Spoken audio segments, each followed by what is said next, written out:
Matšpalli paneb mängu Unibet. Mängijatelt mängijatele. Tere kallid tennissõbrad! Matšpalli podcast on see, mida kuulate ja salvestamisele läheb see 16. veebruaril neljapäevasel päeval. Seda on oluline nimetada, sest elu käib meil ju kiire tempoga ja uudiseid tiksub iga päev peale. Mine tea, mis tänaste külalistega võib veel homme juhtuda. Saatejuht, nagu ikka, Gunnar Leheste ja kaassaatejuht / ekspert Riho Kallus. Tere! Ja teisel pool lauda on meil vähe nooremad mehed.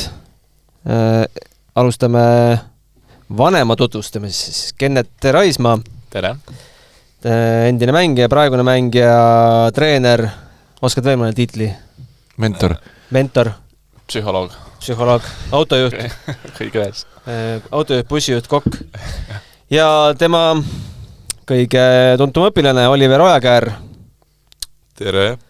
Värskelt mõlemad Jamaikast saabunud, päevitus on peal, aga mitte ainult Jamaikast, vaid ka Australian Openi noorte suurelt slämmilt, mis ongi peamine ajend, miks me teid siia kutsusime. Võib-olla kiire teemade tutvustus ka, et alustame ikkagi valimisteemadest, on ju, et on teil Riho on juba briefingu teinud, mis erakonda peab valima, et ATP turniir Eestisse tuua? Ei ole rääkinud, Riho tutvustada. EKRE äkki? Jälle unustasid. Oi, ja Gunnar, sa kohe niimoodi alustad, et ma saan aru, et see on ajendatud VTA Tallinn Open teemal, nüüd küsid siin kohe paralleelselt ATP turniiriga, aga ma tean, et Tenniseliidul on igal juhul reaalselt tõsised plaanid ATP Challenger turniiri Eestisse toomisega ja loodetavasti see peagi reaalsuseks saab, sest et mul on ülihea meel, et meil sellised mängumehed nagu Oliver ja ka Mark Lajal loomulikult on, nii et meil on põhjust seda turniiri Eestis korraldada kindlasti. Me räägime mitte sellest aastast. Mine sa tea.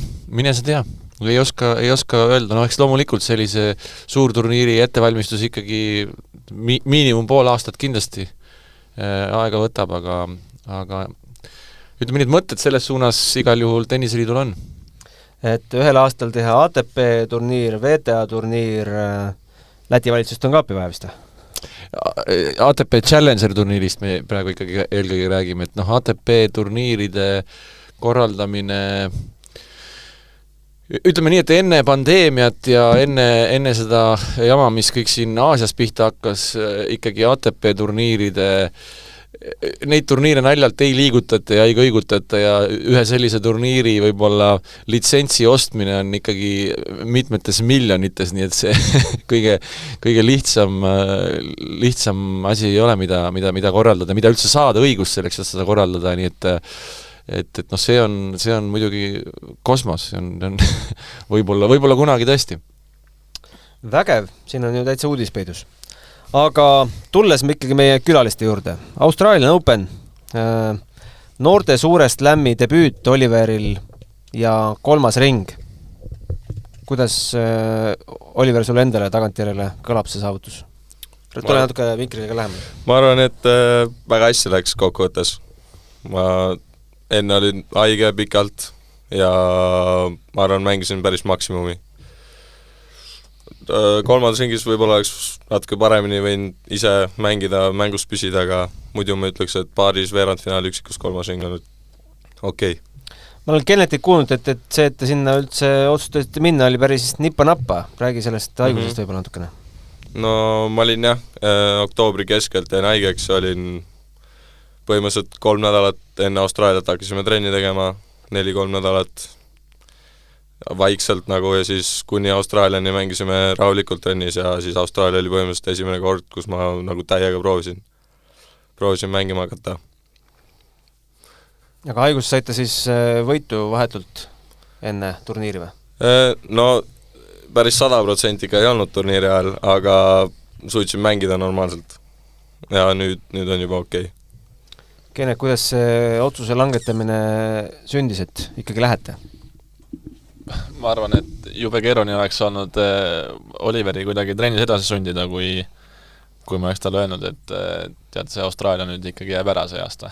Et mine tea, kuna sinna jälle saab, aga selles mõttes jah, et see turniiril oli ikkagi noh, ma ütleks, ta oli võib-olla 75-80% kogu oma nii-öelda võimekusest ja füüsilisest siis nii-öelda potentsiaalist, et selle kohta ikkagi suht maksimaalne tulemus, mis seal nagu teha andis, et seda näitas ka muidugi see järgmine nädal nagu seal Jamaikal, et ta oli täitsa tühi omadega ja hea, et üldse kargu alla võttis hommikul sööma minna, et nüüd praegune nädal on esimene nädal, kus me saame jälle normaalselt trenni teha, aga ega ta praegugi päris 100% veel ei ole, et see on niisugune rumal haigus, millest taastumine võtab siis, ma ei tea, võib võtta kuu, võib võtta 6 kuud, noh, loodame, et läheb kiiremini, aga ega nagu kindlat päeva ei ole, et kuna see nüüd üle läheb.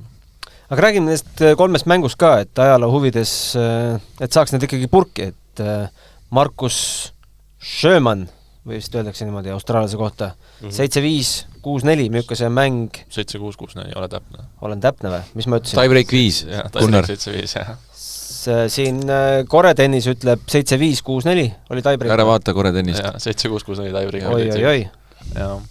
Koretennis on mul ju mängu sa ei vaadanud siis, Gunnar? Mängu ei vaadanud, see oli öösel ju. No, jah. Ma ikka vaatasin mängu. Aga räägime sellest mängust. No Oliver, alustad. No, väga rabe mäng oli.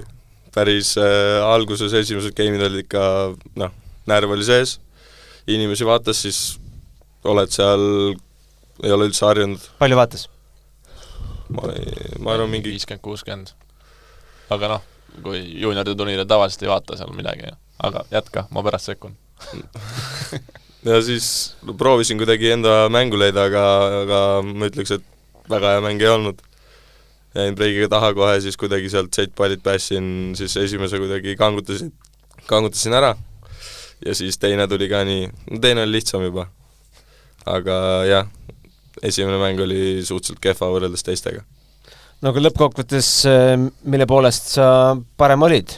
Klassikaline spordireporteri küsimus. Ma arvan, et otsustavat hetkel oli teinud nii palju vigu kui vastane ja mingid serv ja eeskäsi olid kindlamad lõpuks. Ja sealt, ma arvan, sealt tuligi. Teine ring, Abel Forger, Holland temal lipuks ja kui minu andmed paika peavad seekord, siis 6-4, 6-2. Milline see mäng oli? No see oli palju parem juba. Aga jah, ma olin agressiivsem ja vastane kuidagi oli, ma arvan, et oli päris pehme ka, kuidagi sobis mulle. Sain ise kogu aeg domineerida ja siis tundsin, et ma olen parem selles mängus.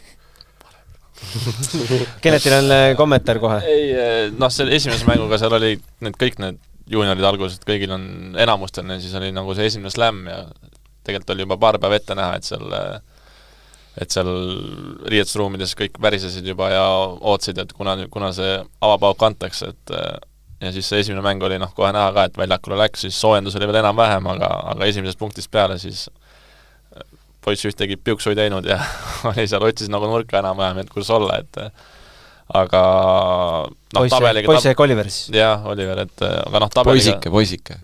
Et tabeliga võib-olla selles mõttes natuke nagu edas ka, et tegelikult Oliver oma mänguklassid siis igas elemendis parem, et seda mängu kaotada, siis ta tõesti oleks pidanud nagu mängima alla oma võimete nagu päris kõvasti. Teine ring oli juba nagu parem vastas, aga seal oli ka teise pool võrku ühe teine Eesti mees kui esimeses ringis, et seda mängu oli nagu parem vaadata. Ja kolmas ring siis see, kus ta kaotas, et seal... Iljan Radulov, bulgaarlane, 5-7, 3-6. Jaa, et see tegelikult oli esimeses setis oli võimalusi palju, et aga ei saanud kätte ja siis ikkagi mängis selle seti ära ja siis natuke nagu tüüpiline eestlane, ajame nüüd tervisega ära. Aga siis oli ka väsinud juba ja ei suutnud enam võib-olla lõpuni nagu nii endast kõik anda või pingutada, et oleks nagu seda mängu kuidagi võinud ära kangutada, et aga jah, mängult paremaks ja ma loodan, et Slamilt ka paremaks. Kuulge, aga ma tahtsin korra küsida teie käest sellist asja, et vaat kuulajale ka, et kes ei tea, et mida üldse tähendab noorte Grand Slamile pääsemine ja me siin Gunnariga enne saadet arutasime ka, et ega neid mängijaid ülemäära palju ei ole. Kennet, sa ise oled mänginud noorte Grand Slam, kas Austraalia lahtist mängist ka? Jaa. jah, et nüüd, no ei tea, võib-olla me saame neid mängijaid kahe käe sõrmedel natukene juurde, et ega viimane kord oli Mark Lajal, korra vist sai ka Danil Klinka Wimbledonis vist kvalifikatsiooni. Danil mängis USA-s kvali, ma tean. USA-s mängis ja põhis seda ei saanudki. Et põhimõtteliselt see tähendab seda, selleks, et saada Grand Slami põhisse, sa pead olema, maailma top 50 juunior enam-vähem ja selleks, et kvalisse saada võib-olla seal 70-80. Et kuidas see teekond sinna üldse on sul nagu läinud ja kuidas sa oled nagu jõudnud nii kõrgele, et hakkame sellest pihta, need juuniori, sa pead ju juunioride turniirilt need punktid korjama, et kuidas see juunioride karussell nagu välja on näinud sinu jaoks? No peale Tennis Europe'it alustasin, siis kui ma lõpetasin 14 aastaselt. Alguses ma arvasin, et mul oli ju Tennis Europe 14 oli hästi läinud viimane aasta, siis ma mõtlesin, et ma lähen nüüd neid katt 5 ja 4, et tundsin hästi, mõtlesin, et on nagu, hakkan kohe natuke võitma ja siis läksin esimesed turnad kuskil Soomes ja siis kohe esimene ring kiirelt, siis teine turna esimene ring, siis kolmas turna esimene ring ja siis sealt vaikselt oli, vaimselt hakkas järjest raskem. Esimene aasta oli siis, tuli see koroona kohe põhimõtteliselt. Sa olid 14 siis või? Kui vana sa olid siis? Kui koroona tuli, siis olin 15. 15 olid, jah. Ja siis ei saan mängida mingi poolteist aastat.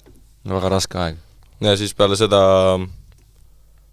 ma proovisin järjest katt 5, katt 4, väga ei õnnestunud, siis mingid 3, siis ma olin Tartus siis veel, siis seal trenniga oli vahepeal siuke, et nii ja naa ja kuidagi ei olnud kõige parem aeg. Siis kui ma hakkasin genetiga tegema, siis hakkas palju paremini kohe minema Ühesõnaga, mina olen su eduvõti ja aitäh. Sina oled mu eduvõti, jah. Kui me juba siin oleme, kes su treenerid veel on olnud? Martin, Karis? Siis kui ma hakkasin mängima, siis oli Karina Karis. Martini ja siis oli Martin, jah, kohe. Ja siis Genet. Martin on meil selles mõttes siiamaani pundis, et ta võib-olla igapäevaselt ei ole, treeninguid ei vaata ja treeningut sa ei sekku, aga ta on kõikide asjade kursis ja võistlusgraafikuid ja mänge me arutame nagu tihtipeale kolmekesi, et ta on küll Tartus, aga selles mõttes, et ta on nagu pundis ilusti. Millal ja kuidas te saite üldse kokku niimoodi, et jõudsite arusaamale, et Kennet on just see õige treener viimaks Oliveri edasi? No Martin võttis muga ühendust, ütleme siis eelmine, mitte see sügis, mis oli, vaid eelmine sügis, et ma olin ise ka niisugused kahe vahel seisus, et mis ma oma eluga peale hakkan. Ja siis Martin võttis ühendust, et näed, selline mees nagu Oliver, ega ma ka Oliveri, ma nime teadsin ja olin kunagi mängita vastu, aga ega ma suurt midagi muud ta kohta ei teadnud, et kuidas tal hetkel läheb ja kuidas ta mängib ja mis mees ta üldse on. Aga mulle nagu tundus see nagu väga huvitav pakkumine ja sain Martiniga kokku ja siis mõtlesime, et proovime ära siis esialgu kuni aasta lõpuni.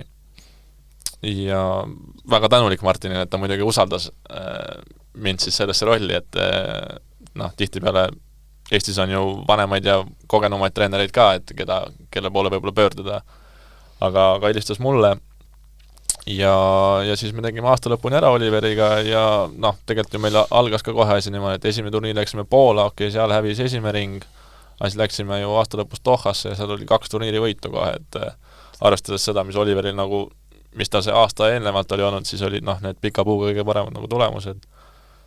Ja siis me nüüd mõtlesime, et teeme siis 1 aasta veel ja nüüd on juba 3. aasta siis nagu läheb, et selles mõttes hetkel kõik klapib ja eks näis, kuidas edasi. Kuule, aga ma tahan küsida su käest, Kennet, et sa nüüd istud siin praegu, räägid natukene jämedama häälega nagu vanem treener, sa oled tegelikult 24-aastane ja me teame, mis mees sa oled maailma tippklassi kuulunud tennisistini, ma ei taha siin liiga palju nüüd hakata neid raskeid teemasid sinu jaoks puudutama, mis puudutavad seda sinu enda mängija karjääri, aga kui palju sa täna sellele mängule vaatad teistmoodi läbi treeneri pilgu, kui tol hetkel, kui sa ise olid seal noorte tipus, kas see on sinu jaoks muutunud? Jaa, on, et ma selles mõttes näen Oliveris natuke iseennast, kui teed vigade parandust Oliveriga? Ei, ma ütlen, et Oliveriga, selles ma näen nagu iseennast, et kuidas tema võib-olla natuke mänge vaatab ja kuidas mina siis kõrvalt näen, et nüüd ma võib-olla saan ka paremini aru nii-öelda oma siis treenerites, kes mul olid, et kuidas nemad kõrvalt mingid mänge nägid, et see on nagu, tegelikult on nagu väga huvitav ja mulle nagu väga-väga meeldib see väljaku kõrval oli ja roll ka siis, et vahest on ikka niisugune tunne, et teeks neid asju teistmoodi ja seda asja teeks kindlasti paremini ja aga et nagu sa ei saa otseselt muuta võib-olla, aga nagu meeldib jah, et küll 24-aastane alles, aga ma ei tea, jah. Räägime selle ka ära, ega sinu mängija karjäär ei ole ju ka lõplikult läbi? Oliveri kõrvalt ikka mängin ja nüüd Davis Cupi mängisin ja nüüd see on plaan ka, et kui Oliver hakkab rohkem mängima neid nii-öelda meesteturniire, et siis tema kõrvalt, paari kindlasti mängin kaasa, et eks ma üksikuga natuke... Koos mängite paari või?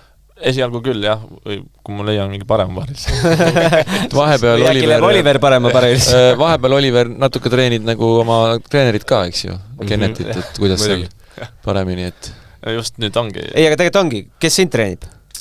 Oliver jah, tegelikult on, tal on nagu, ta on väga hea mängija, aga tal on nagu, tegelikult on tal hea silm ka, et ta ikkagi vahest ütleb mulle, et siin oleks peal... Kuule, aga öelge nüüd ausalt, kui te nagu omavahel ragistate seal, teil ikka nagu läheb trennis, läheb nagu ragistamiseks ka või kes kellele seti ära teeb? See nädal ta on tagunud mind siin järjest, aga nii peabki olema. Aga kuidas see on sul hea meel või on sul tegelikult siuke, et kurat? Ei ole, mul mingit viha ei ole, aga eks, tal on järgmine turniiri ka, et ma natuke... Et las ta võidab, jah? Natuke lased ka või? Mis turniir sul järgmine on? Kait 2 Leedus. Jaa, Xavi Laits mängid, jah, sa olid esimvaigutus õigus, ma tegelikult vaatasin seda tabelit. Aga ma arvan, et tegelikult praegu, kui võtta see mängutasemel kokku, siis meil on hästi 50-50 ja ma ütleks võib-olla niimoodi, et kui me mõlemad mängime oma parimat mängu, siis võib-olla jääb juba tema peale, aga kui nüüd võrrelda kehva mängu, siis kehv mäng on mul natuke parem. Et see on nagu see on tennises nagu, kõigepealt õpitakse tennist mängima ja siis järgmine asi on see, et kuidas õppida matše võitma, et ja ka siis, kui see päev ei ole kõige parem, et see on omaette oskus, mida nagu noortel tennisistidel tuleb omandada ja õppida kindlasti. Jah, aga ei, tubli on ühesõnaga, ütleme nii. Ma surgiks seal Melbourne'is veel natukene, et mäletate seda hetki, kui te esimest korda sealt Melbourne'i väravatest sisse astusid, et oli sul Oliveris ka siuke tunne, et nüüd olengi siin või? Nojah, ikka oli nagu ärevus, et milline see on ja kes seal on, mis mängijad, kas ma näen kedagi. Nägid siis? Jah, ei, ma nägin ikka päris palju mängijaid seal. Riietusruumis? Jah. Nimeta paar? Wimbledoni võitja Raismaa. Jah, ei, ma ei tea, Katšanov, Shelton, Sinner, Korda. Ütlesid tere ka või kuidas see suhtus siis välja näeb? Ei, lihtsalt vaatad. Sinner tuli küsis pilti Oliveriga, Oliver ütles, et praegu ei saa. Mul on mõistlus. Aga Kennet sa ka tuttavaid nägusid nägid? Kennetil on kõik tuttavad see. Kõik tuttavad, jah. Tsitsipasega suhtled või? Tsitsipas ei suhtle niimoodi, aga teda ei näinud ka, ta kuidagi oli seal eemal. Tegelikult on see niimoodi, et seal need juniorid ka, kui mind alguses sinna sisse viiakse, siis me... Eks tal oli kehv turniir ka? Jah, ja siis meid viiakse maa alt ja meid viiakse kõigepealt sinna nii-öelda treeningkompleksi, et me suurtele väljakutele alguses nagu ei lähe. Ja siis esimest korda nagu sellel nii-öelda sinna alasse sisse, kui nagu mäng, ongi siis kui mäng hakkab, et siis esimest korda saidki nagu tegelikult õigele väljakule siis, kui oli turniirimäng, et siis tekkis nagu see kramp väike sisse, et nüüd ongi nagu läheb nagu päris asjaks, et aga enne on seal treeningkeskuses ja seal ikka näed neid mängijaid, jah, et kes seal tuleb jäävanni ja kes käib jõusaalis ja kes niisama lõi servi ja aga seal on kõik nagu tavalised inimesed. Aga oled sa varem, kui sul veel ei terendanud see võimalus, et sa võid noorte slämmil mängida, mõelnud sellest, et mis tunne see võib olla seal ja seal mängida nende väljakutel? No ikka jah. See on väikes viis unistus alati olnud, et mängida slämmil. Siis kui tennis Europe läbi saab, siis hakkavad kõik rääkima sellest, et järgmine kõige suurem samm ongi see slam noortel. No siis hakkad proovida, tõused tabelis ja siis vaatad neid tabeleid seal, kes seal mängivad, vaatad, kõik on ülihead ja kõik mängivad nii hästi, kõik on nii suured ja siis ise kuidagi tõused, kasvad ja lõpuks kuidagi oled ise ka seal. Oli siis kuidagi teistmoodi, kui sa ette kujutasid või kuidas seda võrdled? No jah, see nii-öelda see kogu see keskkond seal, ma ei arvanud, et see nagu nii suur ja nii hästi tehtud on, kõik on nagu nii läbi mõeldud, et ma arvan kõige parem koht, kus ma kunagi turniiri mänginud olen. Tahtsid küsida? Jaa, tahan, aga räägi lõpuni. Ma tahtsin küsida lõpetuseks, mis seis teil French Openiga on? Kus te paiknete hierarhias? Plaanime minna. Pääsete peale? Jaa, pääsete peale. Ja sõna sulle, Riho. Ei, mina tahtsin küsida küsimuse teile mõlemale, aga ma tahaks, et Kennet alustaks selle küsimuse vastamisest, et Kennet, ütle palun, võib-olla sul, kui sa nüüd oled treenerina Oliveril seal ametis, et kas sul on kindlasti mingid asjad, mida sa näed Oliveri mängus ja võib-olla mingid asjad, mida sa juba täna tahaksid seal näha ja millega sa tegeled ja mis on selline, ütleme siis natuke pikem perspektiiv, mida sa Oliveri mängus tahaksid näha rohkem? Oliver on, me kõik teame, et on suur poiss mehe hakati, on ju, et tal on suur serv, suur eeskäsi ja tema võimalus nii-öelda meestetenises ka siis läbi lüüa on ainult sel juhul, kui ta kasutab oma suurt servi ja suurt eeskätt, ehk siis seda mängu peab saama kindlasti veel kõvasti agressiivsemaks.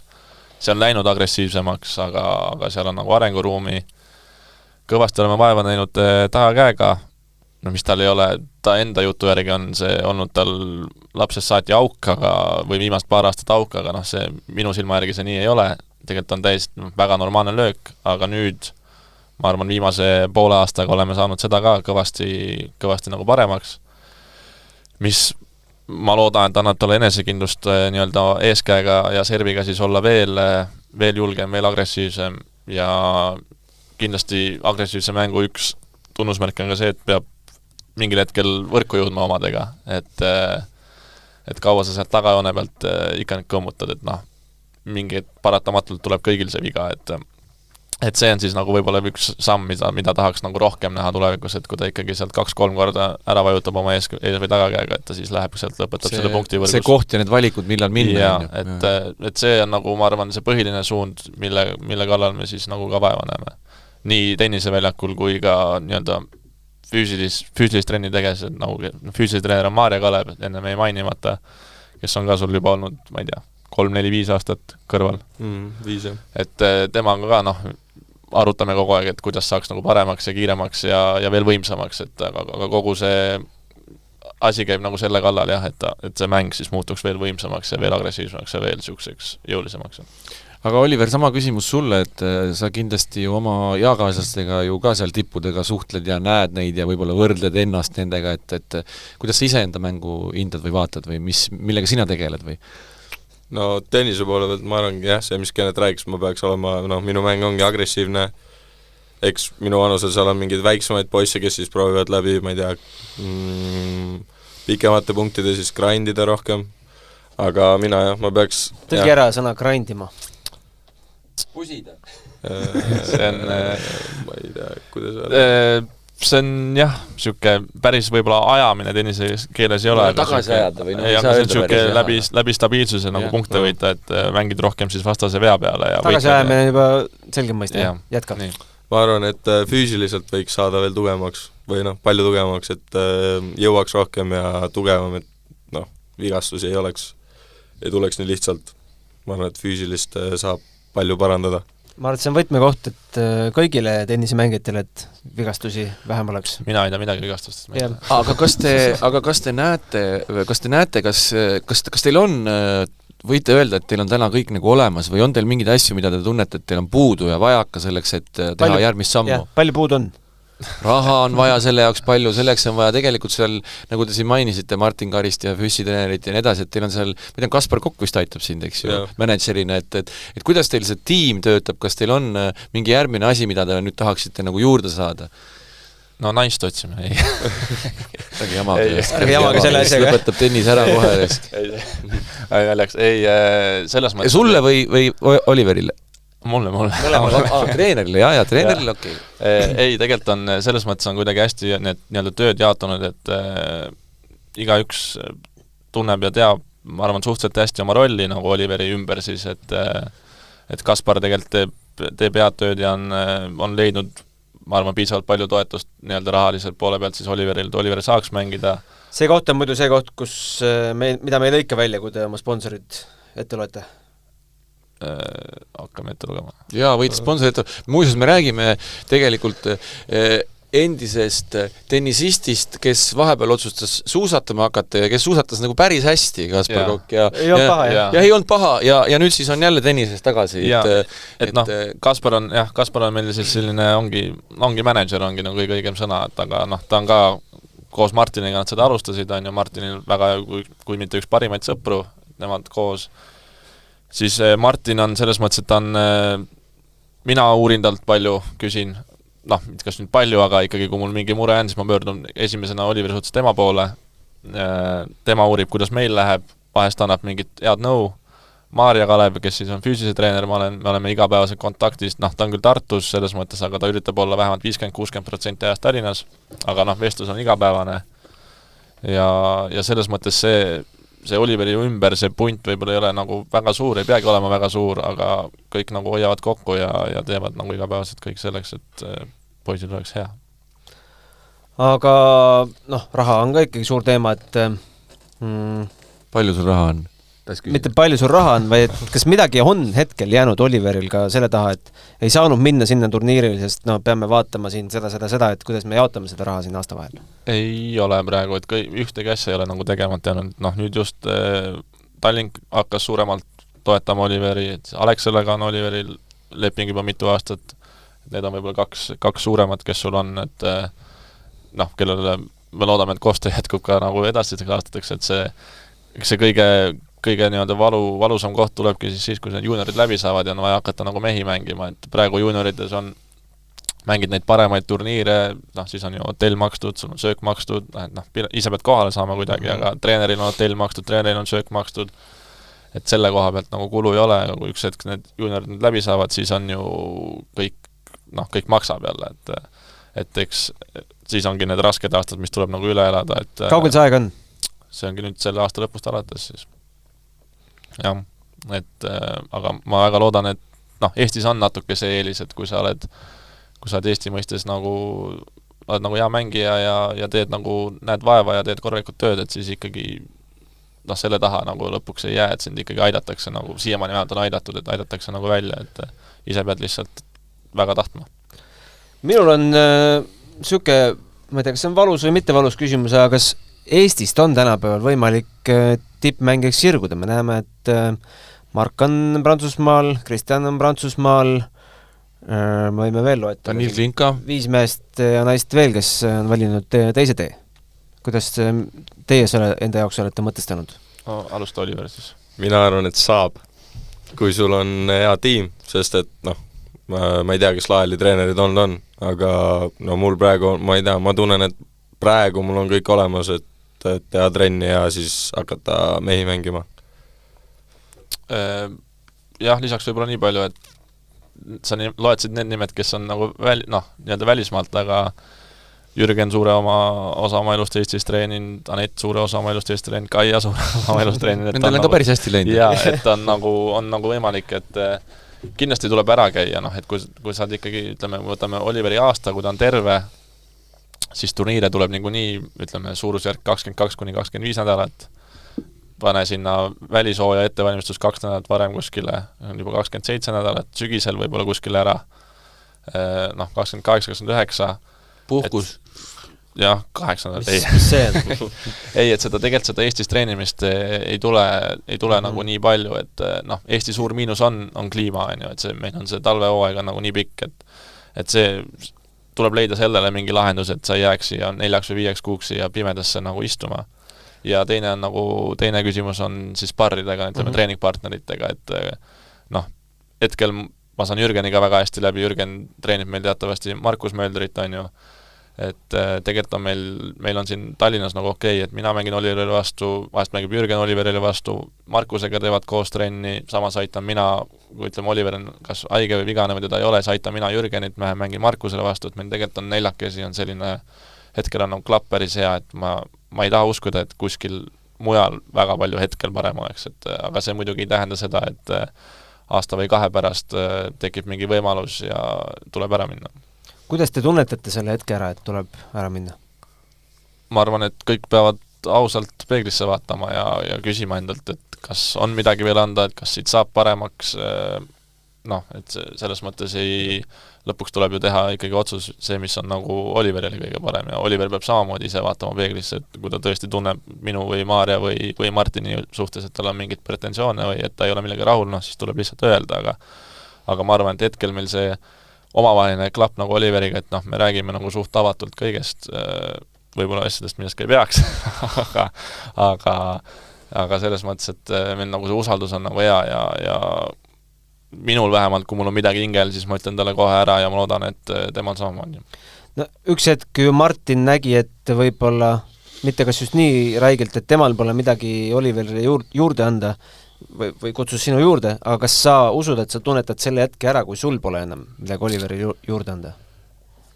Jah, ma arvan, et ma olen võib-olla mängijana ise käinud natuke sarnase situatsiooni läbi, mitte et minu treeneritel ei oleks minule midagi enam anda olnud, aga lihtsalt võib-olla jäin liiga kauaks siia ühe koha peale ja oleks pidanud nagu mingi muutuse varem sisse tooma.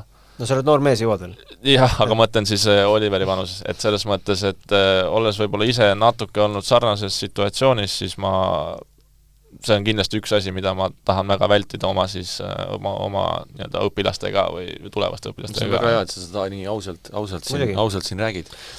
Päevakajalistest asjadest te tegelikult peale Slammi läksite ju veel ühele turniirile. Otsisin statistikat sellest nädalast, lõies sisse Davis Cup Estonia ja esimesel lingile vajutades, siis on juba kirjas, et data not available, nagu ajaloost minema pühitud, aga Wikipedia siiski salvestas. Oliver seal platsile ei pääsenud, Kennet, sina käisid ja võidu tõid koos Jürgeniga. Kokkuvõttes, mis juhtus? Küsimus mulle siis. Küsimus sulle, sest meil teisi asjalas ei ole. Selles mõttes oli, ütleme, kapten Eke ka väga keerulises seisus, et meil Mark Lajal sai vigastada 3 nädalat ennem, noh, kes meil on ikkagi praegu kindel esinumber ja väga hästi mänginud selle aasta alguses ka. See oli nagu suur pauk tiimile, siis oli noh, üldse kõigepealt oli küsimus, kuidas me tiimi kokku saame, et Jürgen andis ka kõigepealt eitava vastuse, et ei tahtnud tulla, mis on iseenesest nagu arusaadav, et ta ju ka igapäevaselt trenni hetkel ei tee. Lõpuks oli ikkagi õnneks nõus ja siis, kui koha peale jõudsime, siis hakkas ka erinevad mured, et seal kõigepealt oli plaan, et lähevad Tulle, Kristjan ja Jürgen. Kristjanil olid seal väiksed vigastused, tal oli see jalaga mingi probleem, õlaga mingi probleem. Jürgenil hakkas päev enne üksikmängu see vana seljajama kostma, et siis oli jälle korraks niisugune seis, et, no, et kelle me nüüd paneme üldse. Jah, kõigepealt läks Kristjan. Kristjan kaotas 1-6. Jah, et see, noh, sellest mängust ärme võib-olla väga pikalt räägi, et kõigil juhtub ja oli üks kehv mäng.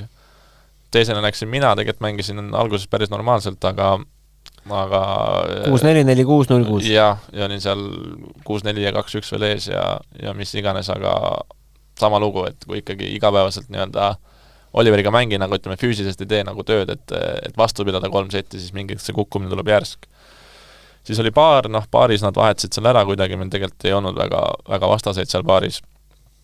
Ja siis oli see õnnetu 4. mäng, siis kus Kristjan läks mängima, mängis selle minu esimese päeva vastase vastu, kaotas selle seti seal napilt. 7-9 kiirus lõpp. Jah, tegi siis selle, millest juba kõik on igal pool rääkinud, selle õnnetu reketi viskena, mis tegelikult oli hästi pahade asjade kokku langemine, aga noh, reeglid on lihtsalt sellised, et kui tõesti see tabab see reket mingit pallipoissi või joonekohtuniku või pealtvaatajat, siis seal kohtunikul ei ole mingit muud võimalust, kui tuleb maha võtta, noh, et ja nii ta läks. Ma ei hakka küsima rohkem, et mis meeleolu oli, et seda on isegi täna juba näha? Ja ei, no ütleme, noh, mis sa ikka nagu selles mõttes teed, Kristjan ennast seal tagus pikalt, no ja noh, sai rohkem kui see joonekohtunik. Ja selles mõttes jah, et põhimõtteliselt, et nagu noh, oli ju näha teda kohe, et ta on noh, täiesti löödud, täiesti katki, et seal kõik olid nagu kurvad, aga teistpidi keegi ei ole kaitstud sellest, et noh, muidugi see reket tuleb käes hoida sellise hetkel, aga on ju maailma tippegi nagu maha võetud, et see ei olnud nüüd meelega tehtud, et see oligi lihtsalt asjade väga halb kokkulangemus, noh. Siis sai Johannes ka peale, aga see mäng oli juba sümboolne, aga 6-1, 6-0 ikkagi. Jah, näitas, kui võimas ta on. Jah. Laseme siia ühe kõlli vahele ja räägime Oliveri asjadest edasi. suuremate ja väiksemate võistluste matšpalle vaata Unibet TV-s, kus sind ootab aastas ligimale 100 000 tasuta otseülekannet. Unibet, mängijatelt mängijatele. Oliver, ma arvan, et seda ei ole liiga palju räägitud viimastel aastatel, et kuidas sinust üldse sai tennisemängija? Kes on selles süüdi ja kui vana sa olid? Ma olin 4,5, kui ma läksin esimest korda trenni. See oli niimoodi, et mul oli lasteaia ja see oli üks parim sõber, üks Ramon Põldaru, ta mängis ka tennist kunagi. Siis meie emad suhtlesid ja siis ta käis juba trennis, siis ma ei olnud kunagi käinud kuskil trennis, siis tema järgi läksin. Siis hakkasin mängima, alguses muidugi olin suhteliselt paha poiss trennis. Loopisin ja tegin lollusi ja ei viitsinud ja siis kui ma Karis juurde läksin, siis... Kes sul ennem oli? Karina... see on samas... Jah, nad tegidki tegelikult koos, aga... Mis selle halli nimi nüüd tänapäeval on? Tähtere tennise... Sealt hakkaski kõik pihta? Jah, sealt hallist. Ja siis mingi hetk Martin eraldus siis mingi 10 lapsega.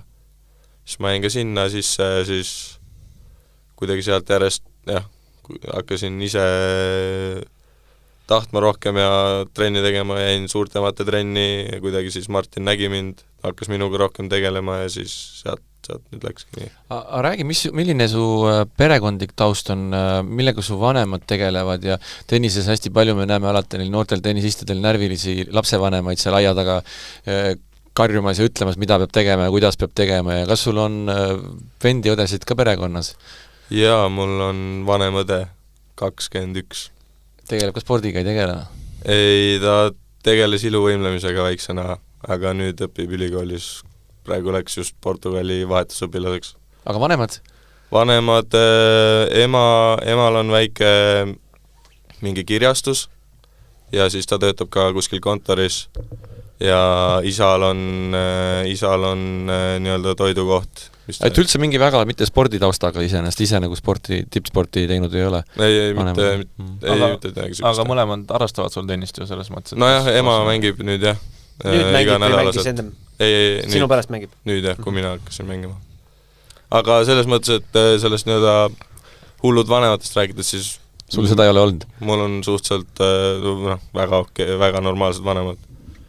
Et siinkohal pean nõustama Oliveriga, et ma nüüd olen ka 1,5 aastat kokku puutunud mõlema vanemaga, et ta on tõesti väga kahe jalaga maa peal ja väga normaalsed selles mõttes vanemad. Sa saad toimetada rahulikult? Jah, et ma arvan, Tartust tulevadki natuke. Normaalsemad inimesed, ma olen ka Tartus sündinud. Kus sa oled Saaremaal? No tegelikult tulevad normaalsed Saaremaalt, aga see selleks.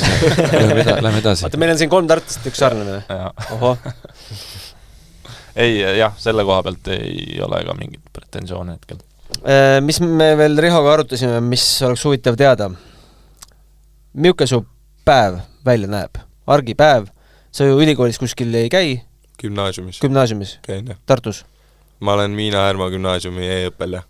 Ja see saab ju kohe läbi või? Ei, ma olen 11. klassi, ehk siis 1 aasta veel.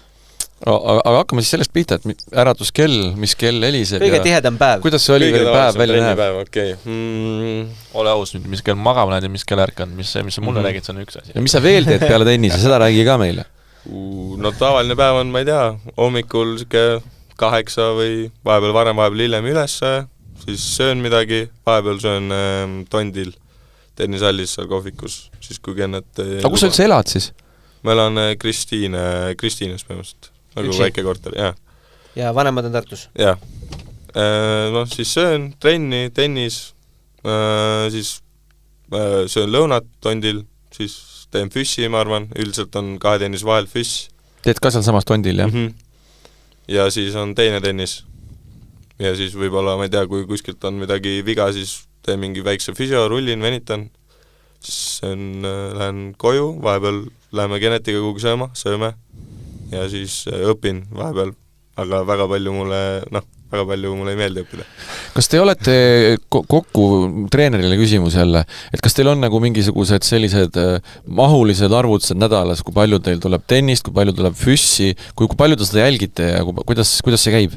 No ideaalis tahaks muidugi ju teha nii palju kui võimalik ja ma ei tea, panna laupäeval plaan paika, et näiteks või pühapäeval plaan paika, et esmaspäevast hakkame niimoodi tegema ja teeme kuni laupäevani kindla plaani järgi, aga Oliver on ka üks nendest mängijatest, kes keda on õnnistatud, siis mitte õnnistatud, aga kellel on nagu üsna palju vigastusi olnud nagu nooremas põlves ja tegelikult ka tänase päevani, et seal Oliveriga tuleb nagu vaadata päev-päevalt põhimõtteliselt, et kuidas keha vastu peab. Ja kuidas keha vastu peab ja kuidas olemine on ja nii edasi, et mis päevadel nagu saab teda rohkem suruda, mis päevadel peab nagu maha tõmbama, et jah, see on nagu võib-olla isegi kõige suurem väljakutse, et nagu teha nagu täpselt siis nii palju, et tal tunneks, oleks nagu väsinud, aga samas tunneks ennast veel nii palju hästi, et ikkagi midagi nagu ära ei lõhuks, et meil need nädalad tulevad, kui ma arvan, kui meil on 2 või 3 nädalat Eestis trenni, siis need nädalad tulevad nagu väga erinevad, et mõni nädal on niimoodi, et mängime ainult kord päevas ja isegi mingi päev on seal, jääb täitsa tennisest vahele, füüsilist ma ei tahaks nagu väga vahele jätta tema puhul, et see on, ma näen, et see on nagu kõige olulisem tal. Ja siis on samas järgmine nädal, kus ta võib-olla tunneb ennast nagu paremini ja kõik hästi, et siis mängime 2 korda päevas, võib-olla isegi 4 päeval nädalas. No aga eeldame, et tal on terve nädal, et oled sa need tunnid kokku lugenud umbes füüsi ja tennisetunnid? Tennis tuleb ikkagi päevas, tahaks ideaalis olla niisugune 3,5–4 tundi väljakul. Ja see on siis 3,5–4 tundi ja välja arvatud pühapäev, jah? Üks päev on puhkepäev? Ei, seal ütleme nii palju ei jõua, et see on esmaspäev, teisipäev oleks niisugused raskemad päevad, kolmapäev on kindlasti 1 tennisega päev ja neljapäev, reede oleks siis jälle niisugused raskemad päevad ja laupäeval siis üritaks ka ikkagi 1 tennis. No see tuleb siis kuskil 16-17 tundi nädalas tennist või? No kui me ütleme 3,5–4 võtad kord 4 on 16, ütleme jah, natuke rohkem, võib-olla 20 kanti, kui on ideaalne nädal.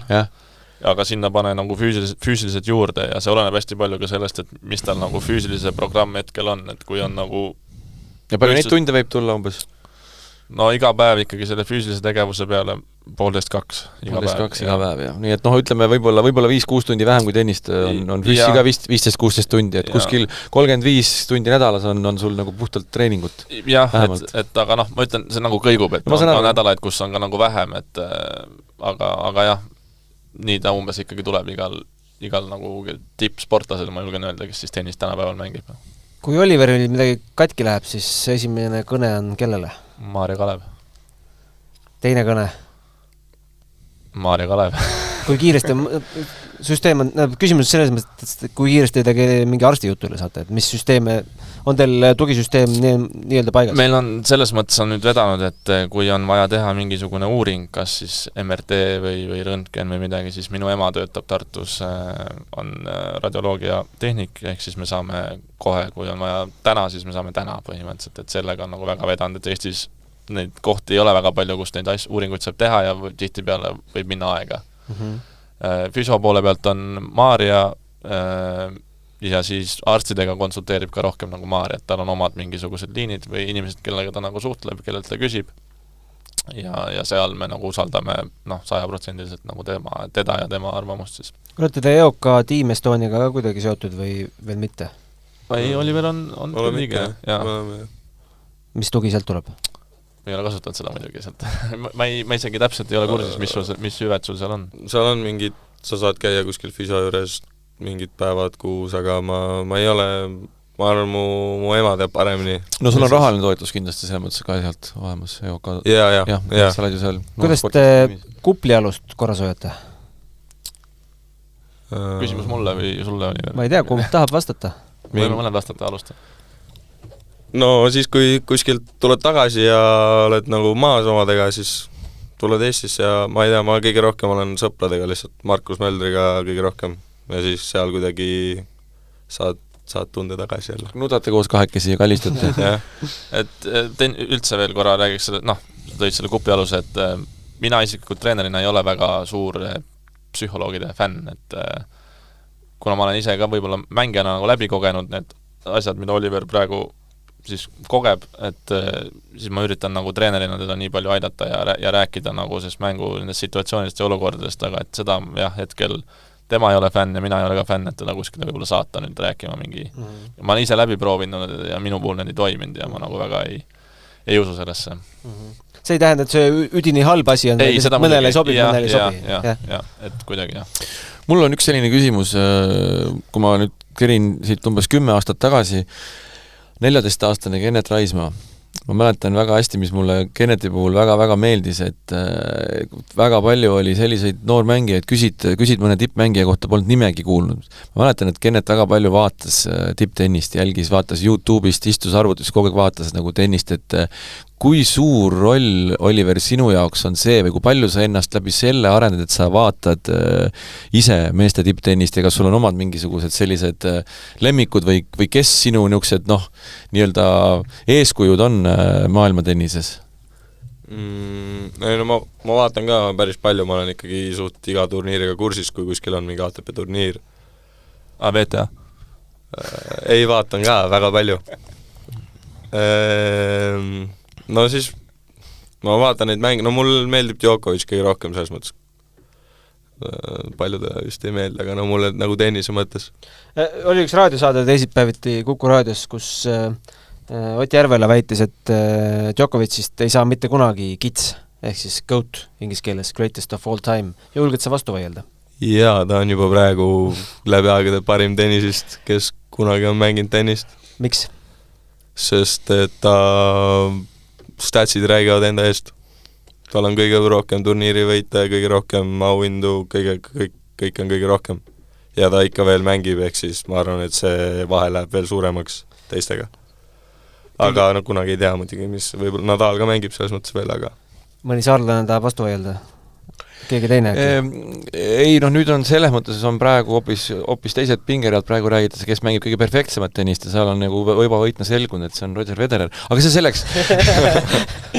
Ei, ma olen tegelikult nõus, et numbrid räägivad jah, loomulikult enda eest ja me räägime mehest, kes kuulge, viimase 12 kuu jooksul mängis 11 turniiri, 2 Grand Slamil ei lastud, 1 ei saanud punkte ja ikka on maailma esireket, et millest me räägime, loomulikult see on ikka fenomenaalne, mida ta teeb ja jah, kindlasti nendest kolmikust ka kõige oma vanuse kohta näeb ju kõige noorem välja alles, et see, mis ta nagu füüsiliselt täna on veel võimeline, võrreldes Rafael Nadaliga, tal on ikka oluliselt keerulisem täna, et ma olen selles mõttes Oliveriga nõus. Ja see ka ikkagi, kui nad on kolmekesi mänginud, ütleme, Djokovic 2011 hakkas siis tegelikult nii-öelda nagu valitsema seda meeste tennist, et kolmekesi on nüüd ikkagi siis suht oma nii-öelda prime või parimas, Federer natuke vanem, aga kuidas ta on ikkagi domineerinud tegelikult nagu neid ka, et seal tegelikult ei ole küsimust ja Riho, sinu kurvatuseks ma pean ütlema, et Federer on 3.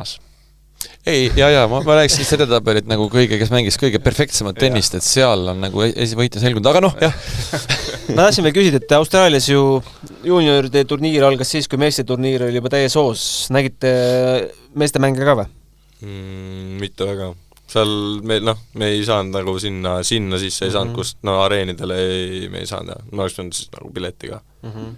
Aga trenne nägime Korda, Sinneri, Sheltoni. On see, et midagi õppida, midagi vaadata ka?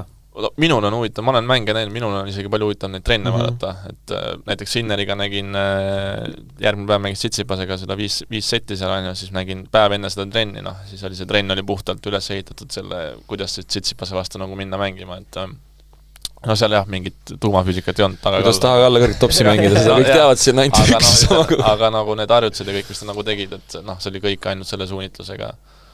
Et minul oli seda huvitav vaadata ja jah, ilmselt oleks tahtnud näha muidugi mõnda head mängu ka, aga seekord ei õnnestunud.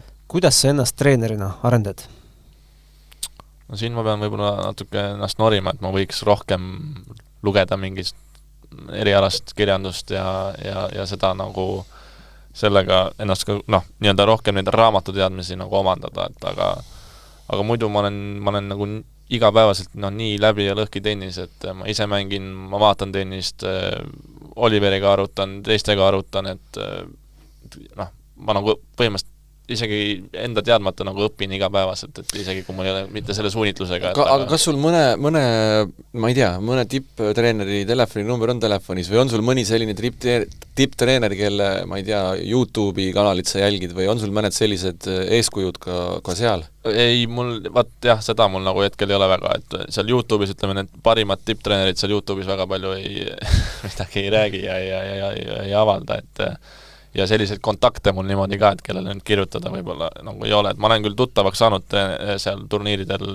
erinevate treeneritega, näiteks üks Oliveri konkurenditreener on Kavčić, kes oli siis pikalt ka 40-50 maailmas, temaga olen rääkinud siis nüüd Austraalias nägin, kellega rääkisin paar sõna juttu, on Jürgen Meltser on ühe noore treener. Et seal tegelikult kohtab väga palju nagu huvitavaid inimesi, kellega rääkida ja ma selles mõttes ei ole, vähemalt tahaks väita, et ei ole nii kõrge egoga inimene ka, et ma Eestis ka ikkagi alati Ekelt küsin nõu, Eestis oma endiselt treener Andreselt küsin nõu, Oliveri suhtes küsin Martinilt, et mul nagu ei ole häbi minna kellegi käest midagi küsima, kui ma tunnen, et ma võib-olla ise ei oska seda nii hästi, kui võiks. On sul plaanis mingid paberid ka teha? Kategooriat tõsta? Peab tegema Eestis mingi hetk vähemalt, et kui sa tahad olla palga peale ka vist? Ma olen praegu ka palga peal. see, mis hetkel toimub, riigi palga peale. Gunnar, see on hea küsimus, et see, mis hetkel toimub, tegelikult on kõik ebaseaduslik, aga siiski. Aga selles mõttes, et kui sa Eestis tahad ikkagi mingi klubi all lõpuks hakata mingite lastega rohkem treenima, siis sul peab see katt olema. Et mul hetkel ei ole, aga plaanis on. Hakkame kokku tõmbama vaikselt. Mis meil veel küsimata jäi, Riho? Oi, oota, nüüd ma aga kooliga ikka oled nagu järje peal, et pooleli veel ei jäta? Ei, pooleli jäta ja prooviks ikkagi ära teha gümnaasiumi vähemalt. Aga oled mõelnud, see kool, tennis on palju ägedam? No seda ikka mõelnud, aga jah, vanemad näiteks ei ole nagu, nad ei ole nõus sellega, et ma pean nagu kooli ka korras hoidma, hinded okeid ja no võib-olla üks asi, mida ma tahtsin küsida nüüd 2023 hooaeg, et sa oled nüüd sellises vanuses, et kuidas te nüüd, kui palju te nüüd keskendute juba profituurile ja kui palju nüüd juunioride turniire sa veel mängid, et kindlasti Grand Slamme sa mängid, aga kui palju sul nagu, kuidas te seal on see balanss? No nüüd sellest aastast tegelikult on ju see ATP ja ITF siis koostöös, et tuli see esmakordselt, et kui sa oled juunioride 20 hulgas, siis sa saad järgneval aastal 8 Challengerile kvalisse wildcardi. Ja teie olete? Oliver on 38 praegu äkki või 35 või midagi sellist. Ja kui sa oled 10 hulgas, siis sa saad 8 tükki põhisse. Meil tegelikult oli plaan mängida rohkem, see aasta pooleks, et me mõtlesime, et ei ole väga suurt vahet, kas ta on 20, 25, 35, 30, et see nii kaua, kui slammidele peale saab, on kõik hästi. Ja siis hakata sinna juba miksima sisse ka need futures'id siis on ju. Aga kui nüüd tuli see reegel, et 20 hulgas oled, siis me ikkagi üritame seda minna püüdma. Et saada 20 hulgas see 8 turniiri, see on... Futuresi reegel on 50, top 50 koha pealt. Ei, top 100 koha pealt. Top 100 oli Futures, jah. Futuresi reegel on selles mõttes rumal reegel, et see on kuni 19. sünnipäevani. Saad kasutada seda rankingut. Ja Oliveril on veebruaris sünnipäev. Ehk siis, kui see hooaeg ära lõpeb, siis põhimõtteliselt 6 aega ja väga palju ei ole aega mängida neid, jah. Aga kui sinna 20 hulka, ütleme, see ongi meil, ma ei ole suur numbri. Aga sa varem ei või neid mängida siis üldse? Võid ikka. Võid ikka varem, sa saab see aasta mängida ja ütleksid ju. Aga ütleme, et ma ei ole suur numbriliste eesmärkide fänn, aga selle hooaja siis võib-olla suurim eesmärk on see, et äkki saame sinna 20 hulka, et siis 8 turniiri, see on päris pool hooaega ei ole, aga ikkagi väga suur osa hooajast saaks proovida nagu Challengeri kohe. Mälumängu küsimus Oliverile, et kes on Eesti junioridest kõige kõrgemale jõudnud edabelis, tead sa seda või? No Kennet ma arvan Lajal või? Ma on sul seda, ma arvan, 6 korda ma ei tea see on mingi vanem mängija või? Ei, mina sina ikkagi jaa, õige vastus sa olid 14, Lajal oli 17 ei, ma olin 12, 13, 14 mina olin 12, siis Lajal oli 13 ja Võldmäe 14 jaa, õige vastus on Kennet Raismaa 12 jäta nüüd meelde, Oliver, rohkem järgmine kord, kui küsime, et sul oleks meeles, kes häbiväärne oli et võib-olla see muutub jaa, ma just tahtsingi küsida järgmine küsimus oli, et äkki järgmine siht on see, et äkki saaks treenerist nagu kõrgemale enne kui juunioride karjäär ära lõpeb, et siis oleks sinna on pikk maa pikk maa minna Prantsusmaa on plaanis, kõik hästi läheb, siis Wimbledon ja US Open ka või? jah kus Eestis mängimas näeb Oliveri järgmisena? Ma arvan, meistrivõistlus. Eestikat, siis on need, meil on 2 kodus seda, see on küll alles suvel ja sügisel on ju, on need Estonian Open, jah, Pärnus, jah. Need 2 15 000 eest. Ja mine tea, kui äkki ära teevad selle Challengeri, millest siin ennem räägitud sai, siis wildcard või? No, ma arvan, selles ei ole üldse küsimus. Vaata, küsimus on, kas treener saab wildcardi? teen taga trennis ühe seti enne, mis võita saab. Kedagi tahate eriliselt tervitada, tänada ka tänasel päeval? Oma toetajaid ja vanemaid ja Kennetit ja Maarja Kalevit ja Martin Karist. See on äge, igal juhul on kuidagi, tundub, et teil on mõnus tiim, teil on hea vibe ja kõik asjad on läinud vähemalt siiamaani õiges suunas, et me kindlasti soovime, et sa, Oliver, terve püsiks, see on kõige tähtsam, et sa terve püsiks, et küll siis need tulemused tulevad. Saates ma ütlesin, et ropendada ei tohi, aga kurat mõnus saade oli. Peate tihedamini kutsuma, meiega on alati. No ma usun, et meil on põhjust teid kutsuda uuesti. Jaa, ma usun ka. Aitäh teile, mehed, tulemast, aitäh kuulamast, aitäh, Riho, et sa kaasa mõtlesid, kaasa aitasid ja järgmise korrani. Aitäh. Teeme nii. Matšpalli pani mängu Unibet. Mängijatelt mängijatele.